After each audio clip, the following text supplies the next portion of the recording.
Bonjour tout le monde, c'est Monsieur 2X. Donc dans cette vidéo, nous allons calculer les fonctions composées g rond f et f rond g, ainsi que leur domaine de définition. Mais nous allons utiliser des fonctions un petit peu plus, je veux dire, évoluées, un petit peu plus compliquées. On va considérer les fonctions f de x qui valent f de x qui vaut x plus 3 sur x carré moins 4 et la fonction g qui est égale à 1 sur x. Donc la première chose qu'on va faire, c'est calculer leur domaine de définition. Commencer toujours par le domaine de définition. Pour la fonction f, la condition d'existence associée, le dénominateur ne peut pas s'annuler. Mais pour quelle valeur est-ce que le dénominateur s'annule? Pour plus ou moins 2. Donc la condition d'existence associée à f, ce sera donc x différent de plus ou moins 2. Pour la fonction g, c'est beaucoup plus simple. Et là, ce sera juste x qui doit être différent de 0. On va analyser le domaine de définition de f rond g. Donc on applique la fonction f après avoir appliqué la fonction g. Donc ça veut dire que x doit satisfaire la condition d'existence de g, vu que g est appliqué en premier. Et le résultat g de x doit satisfaire la condition d'existence de f. Eh bien, réécrivons ça. C'est quoi la condition d'existence de g? C'est le fait que ça doit être différent de 0. Donc, ma première partie ici, eh bien, c'est tout simplement x différent de 0. Jusque-là, il n'y a pas de problème. Ma deuxième condition d'existence, elle me dit, voilà, g de x doit satisfaire la condition d'existence de f. Mais ici, il y a deux conditions d'existence à vérifier. Donc, non seulement g de x doit être différent de 2, mais il doit être aussi différent de moins 2. Ce qu'on va faire maintenant, c'est qu'on va remplacer g de x par son expression. Donc, 1 sur x devra être différent de 2, et 1 sur x devra être différent de moins 2. Nous, on veut des conditions sur x, donc la première, on l'a déjà, et les deux autres, c'est simple, on va inverser dans les deux membres. Et donc, 1 sur x est différent de 2 est équivalent au fait que x doit être différent de 1,5.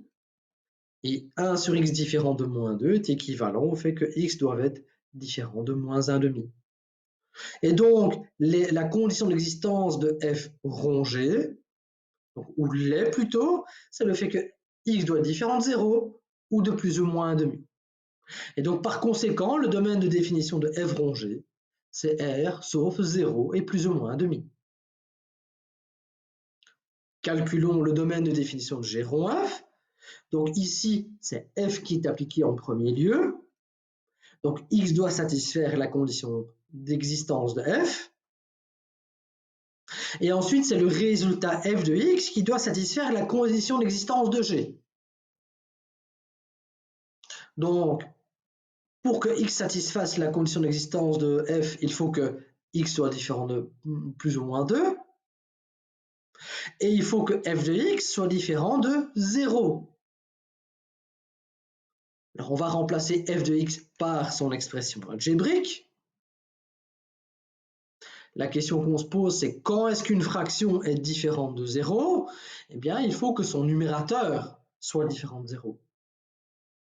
Dans ce cas-ci, pour que x plus 3 soit différent de 0, il faut que x soit différent de moins 3. Et donc, par conséquent, quel est le domaine de définition de g rond f? Ce sera donc R, sauf plus ou moins 2 et moins 3. Calculons maintenant les expressions de f rond g et de g rond f, connaissant leur domaine de définition. Donc f rond g, donc f mange f, f mange g, pardon.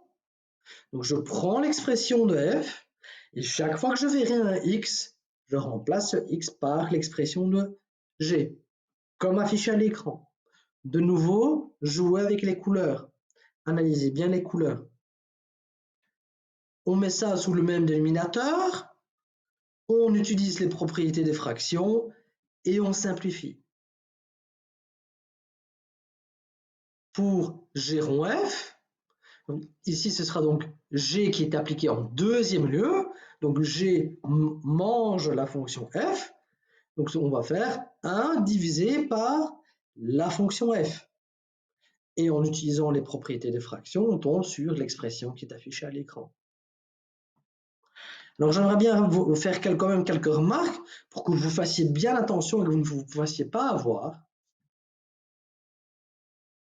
Même si les expressions laissent penser le contraire, et c'est d'où l'importance de calculer aussi les domaines de définition en premier lieu. Par exemple, pour le premier exemple, l'expression algébrique ici de f rongé laisse penser que f rongé est calculable en 0. Ben oui, je pourrais remplacer ici, j'ai x ici au dénominateur, là et là. Donc si je remplace par 0, ok, ça me ferait 0. Mais attention, mon domaine de définition me dit que 0 n'appartient pas au domaine de définition. Donc, f rongé de 0 n'existe pas, même si son expression algébrique laisse penser le contraire. C'est pour cette raison-là qu'il faut faire bien attention, calculer le domaine de définition avant de faire votre composé. Même chose pour G rond F. On remarque que G rond F, eh bien, il pourrait être calculable ici si on se base uniquement sur l'expression algébrique. Attention de nouveau, G rond F, son domaine de définition, c'est tout sauf moins 3 et plus ou moins 2. Donc cette fonction n'est pas applicable, n'est pas évaluable en plus ou moins 2. Donc voilà, j'espère que cet exemple vous a permis de comprendre comment calculer une composée de fonctions dans des cas un peu plus compliqués et que vous avez compris qu'il fallait tout d'abord calculer le domaine de définition avant de calculer l'expression algébrique de la fonction composée. Si vous deviez évaluer vos fonctions composées en certaines valeurs, que vous ne vous fassiez pas du tout avoir, faites bien attention. Voilà, likez la vidéo si vous avez bien aimé, partagez-la si vous estimez qu'elle pourrait aider quelqu'un. Et sur ce, je vous souhaite une bonne soirée. Au revoir.